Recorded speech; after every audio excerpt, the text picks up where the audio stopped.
करती ढाका छाउनी जी जगी कहती नंबर अलाटमेंट करते गए इतने नंबर प्लेटा इतने ला के ना साढ़े फोटो इतने तक लाए।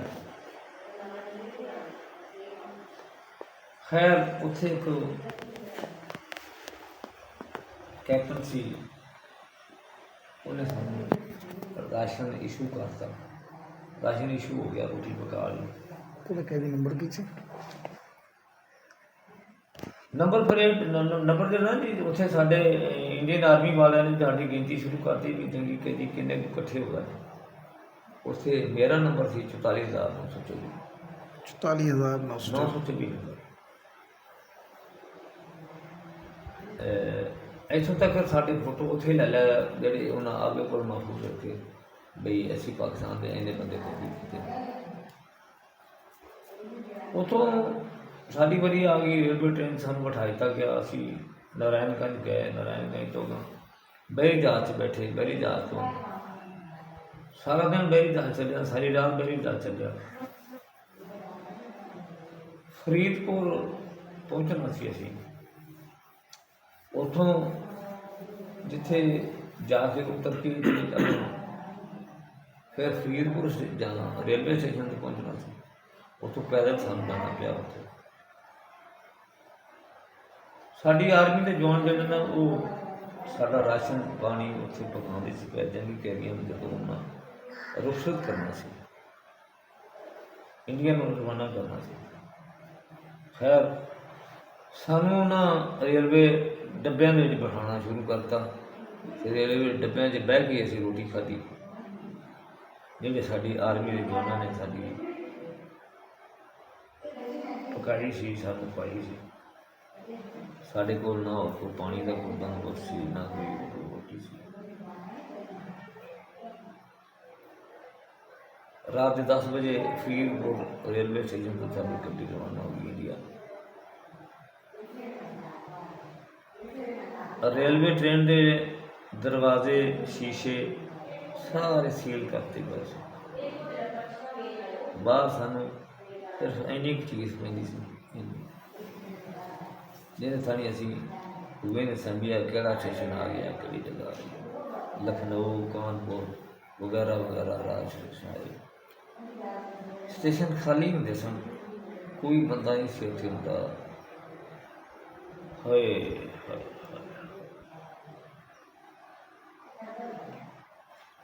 एक जगह से गए असी रेलवे स्टेशन से गड्डी रुकी है। एक बंदा खड़ा है पिछा, बड़ी दूर बंदा खड़ा है, लेकिन मैं उन्हें मिलना गया।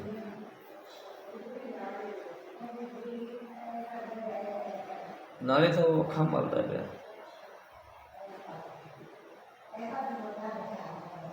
साड़ी गड्डी से तो टुरी गड्डी में सलाम किया। मैं क्या मुसलमान है। खैर सानू पानी की रोक दी, लैट्रिन का पानी पीते सी।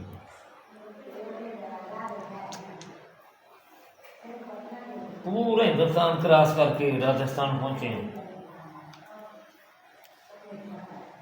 3 दिन हो गए, कुछ है नहीं खाधी, ना पीती ना किसी देती।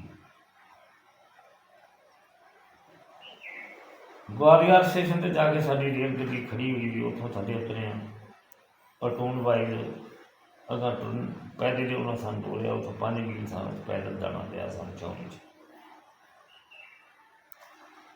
अगे उन्हें ब्लाक बनाए सन, ब्लाक वाइज साड़ी उन्होंने तकसीम की सी, जिंदे च कोई अफसर भी सन, नौजवान भी सन।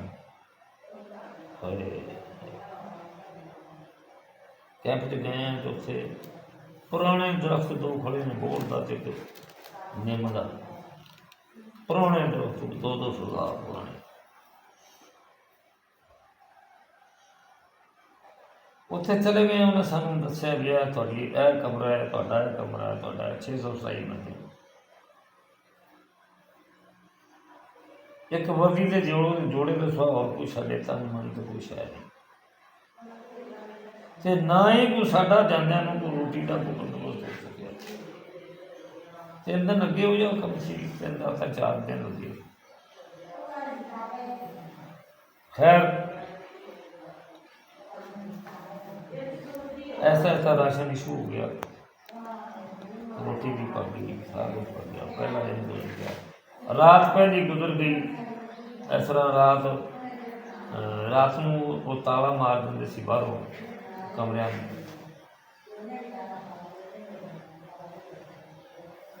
ਸੁਬਾਹ ਰਾਤ ਨੂੰ ਸਰਦੀ ਨਾ ਸਮਝ ਲੈਣਾ, ਸੁਬਾਹ ਉੱਠ ਕੇ ਜੇ ਬੈਠੇ ਹਾਂ ਤੇ ਘੰਟੇ ਬਾਅਦ ਗਿਣਤੀ ਸ਼ੁਰੂ ਹੋ ਜਾਣੀ, ਘੰਟੇ ਬਾਅਦ ਗਿਣਤੀ, ਘੰਟੇ ਬਾਅਦ ਗਿਣਤੀ, ਘੰਟੇ ਬਾਅਦ ਗਿਣਤੀ।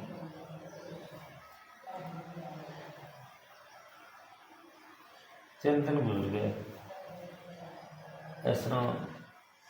ਗਿਣਤੀ ਸਾਡੀ ਸ਼ਾਮ ਦੀ ਸ਼ੁਰੂ ਹੋਈ।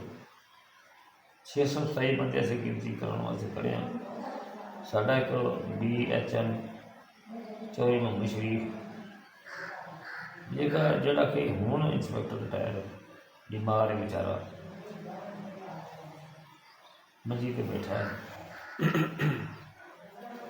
ਉਹ ਸਾਡੀ ਗਿਣਤੀ ਕਰਕੇ ਤੇ ਸੂਬੇਦਾਰ ਨੂੰ ਐਂ ਕਰਕੇ ਉਹਨੇ ਸਲਾਮ ਕੀਤਾ ਅਤੇ ਬਾਹਰੋਂ ਆਵਾਜ਼ ਆਈ, ਅੱਲਾਹੁ ਅਕਬਰ, ਅੱਲਾਹੁ ਅਕਬਰ। ਮੇਰੀ ਉਮਰ 22 ਸਾਲ ਸੀ, ਅਲਹਮਦੁਲਿਲਾ ਦਾੜੀ ਰੱਖੀ ਸੀ। ਮੇਰੇ ਕੋਲ ਨਾ ਰਿਹਾ ਗਿਆ, ਕੁਦਰਤ ਨੇ ਮੈਨੂੰ ਤੌਫੀਕ ਦਿੱਤੀ। ਉਹਦੀ ਰਹਿਮਤ ਨਾਲ ਮੈਂ ਪਲਟੂਨਾਂ 'ਚ ਪਿਛਾਂਹ ਹਟ ਕੇ ਅਜ਼ਾਨ ਕਹਿਣੀ ਸ਼ੁਰੂ ਕਰਤੀ।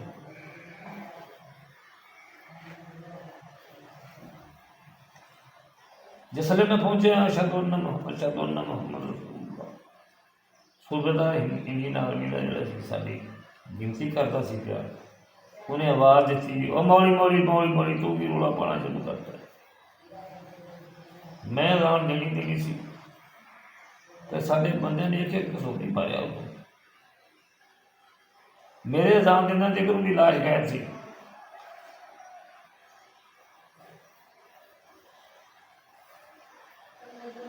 ਰਾਤ ਦੇ 11 ਵਜੇ ਤੱਕ ਅਸੀਂ ਇਸ ਸ਼ਰਾਬ 'ਚ ਹੀ ਖੜ੍ਹੇ ਰਹੇ ਕਿ ਸਾਡੇ ਨਾਲ ਉਲਟੀਆਂ ਸਲੂਕ ਕਰਨਾ। ਬਾਹਰ ਜਿਹੜੇ ਰਖਵਾਲੇ ਸਨ, ਪ੍ਰੋਟੈਕਸ਼ਨ ਗਾਰਡ ਲੱਗੀ ਸੀ ਕੈਂਪ ਦੀ, ਉਹ ਸਾਡੇ ਪਹਿਲੇ ਰੈਫਲ ਤਾਂ ਨਹੀਂ ਖੜ੍ਹੇ ਸਨ। ਮੈਂ ਜਵਾਨਾਂ ਨੂੰ ਕਿਹਾ, ਮੈਂ ਜਵਾਨ ਜ਼ਿੰਦਗੀ ਦਾ ਕੀ ਪਤਾ, ਸ਼ਾਦੀ ਮੌਤ ਮਿਲ ਜਾਏ ਤਾਂ ਹੋਰ ਕੀ ਚਾਹੀਦਾ।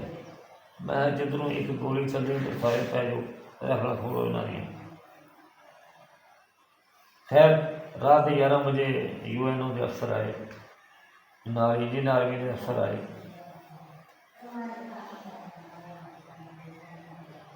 ਉਹਨਾਂ ਸਾਨੂੰ ਇਕੱਠਿਆਂ ਕਰਕੇ ਆਖਿਆ ਵੀ ਅੱਜ ਤੋਂ ਬਾਅਦ ਤੁਸੀਂ ਆਜ਼ਾਦੀ ਨਾਲ ਅਜ਼ਾਨ ਆਖਣੀ, ਆਜ਼ਾਦੀ ਨਾਲ ਨਮਾਜ਼ ਪੜ੍ਹਨੀ, ਆਜ਼ਾਦੀ ਨਾਲ ਤੁਸੀਂ ਕੁਰਾਨ ਪਾਕ ਪੜ੍ਹਨਾ। ਤੁਹਾਨੂੰ ਇੰਡੀਅਨ ਆਰਮੀ ਦਾ ਕੋਈ ਅਫਸਰ ਰੋਕੇ ਸਾਨੂੰ ਦੱਸਿਆ ਸੀ। ਉਹਨਾਂ ਸੋਚਿਆ ਨਾ ਵੀ ਇਹਦਾ ਅਸੀਂ ਕੰਪਲੇਂਟ ਕੀਤੀ ਵੀ ਸਾਡੇ ਕੋਲ ਸਰਦੀ ਹੈ, ਨਾ ਕੋਈ ਬੈੱਡ ਹੈ, ਨਾ ਕੋਈ ਕੰਬਲ ਹੈ, ਨਾ ਕੋਈ ਆਪਣਾ ਰੋਟੀ ਦਾ ਖਾਸ ਬੰਦੋਬਸਤ ਹੈ।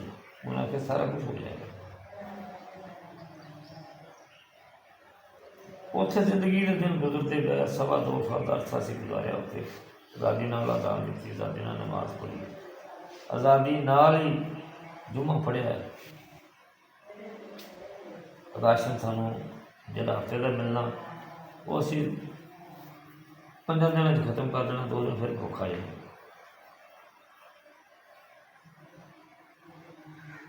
ਵਕਤ ਗੁਜ਼ਰਦਾ ਗਿਆ, ਸਾਡੇ ਲੈਟਰ ਜਿਹੜੇ ਉੱਧਰੋਂ ਅਸੀਂ ਲਿਖਣੇ ਪਹੁੰਚ ਜਾਣੇ, ਇੱਧਰੋਂ ਲਿਖਣੇ ਪਹੁੰਚ ਜਾਣੇ, ਉੱਧਰ ਡਾਕ ਆਉਣੀ ਸ਼ੁਰੂ ਹੋ ਗਈ।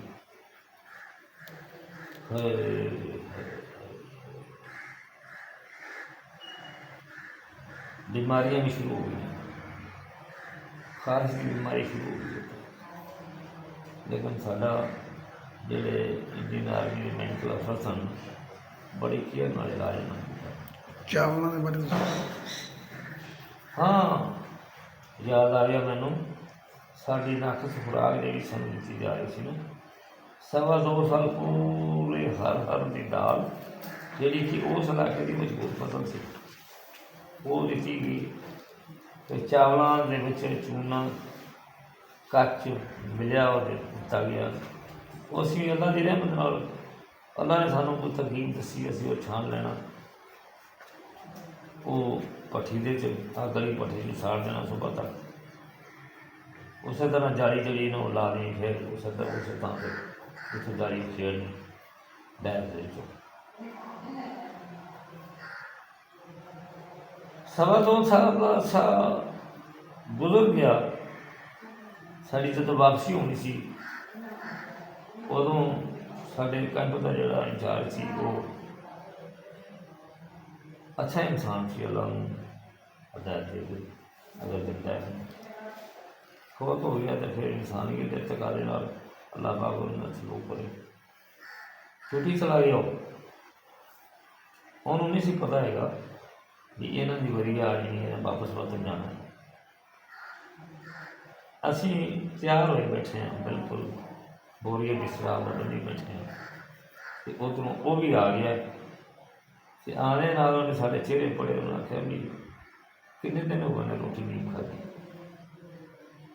ਅਸੀਂ ਆਖਿਆ ਅਸੀਂ ਵਤਨ ਵਾਪਸ ਜਾ ਰਹੇ ਹਾਂ, ਸਾਨੂੰ ਖੁਸ਼ੀ ਬੜੀ, ਸਾਨੂੰ ਕੋਈ ਰੋਕਣਾ ਨਹੀਂ। ਮੈਂ ਵਤਨ ਵਾਪਸ ਜਾਣ ਤੋਂ ਨਹੀਂ ਰੋਕਣ ਆਇਆ ਤੁਹਾਨੂੰ, ਮੈਂ ਸਿਰਫ ਇਹਨਾਂ ਪੁੱਛਿਆ ਰੋਟੀ ਕਿਉਂ ਨਹੀਂ ਖਾਧੀ। ਮੈਨੂੰ ਨਹੀਂ ਸੀ ਪਤਾ ਹੈਗਾ ਵੀ ਤੁਹਾਡੀ ਵਾਰੀ ਆ ਜਾਣੀ, ਵਰਨਾ ਮੈਂ ਛੁੱਟੀ ਨਾ ਜਾਂਦਾ।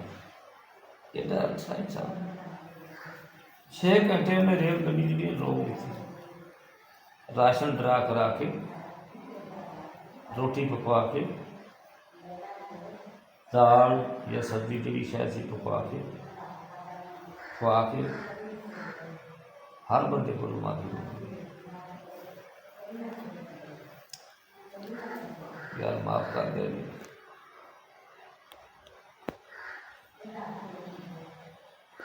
मैनू अगर पता होता तुम वापस जा रहे हो तो मैं छुट्टी ना चाहता।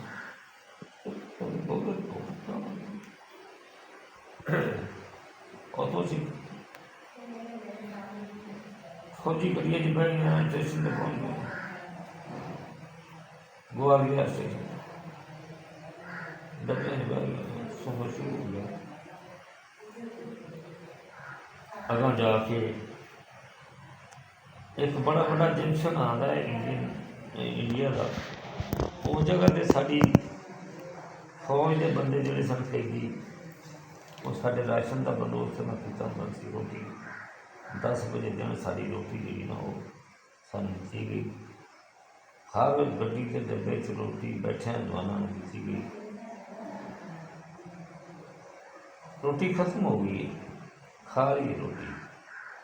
इंडियन आर्मी का एक रिटायर्ड नया ब्रिगेडियर जी कि एडिट लंबी दाड़ी होती बुढ़ा,